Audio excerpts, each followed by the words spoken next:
Ito naman yung perfume ng alaga kong pangalawa. Ang dami. Sa taas. Isang kabinet. Ayan. Tapos dito sa pangalawa. Ayan. Madami din. Hindi niya magugulo kasi ano yan. Ayan. Yan yung isang kabinet niyang perfume. Yan yung hilig nila eh. Hilig sila sa pabango. Ayan. Hindi pa niya nailabas sa mga ano niya. Tapos yung mga nasa paper bag niya, hindi pa niya naiayos yan. Yan sa baba, hindi pa niya nabuksan yan, hindi pa niya nagamit.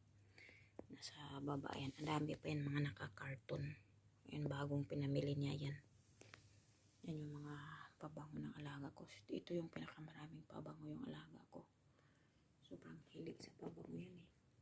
Yan. Hindi ko na kasi abot sa taas kasi sobrang taas. Ayan, sobrang taas.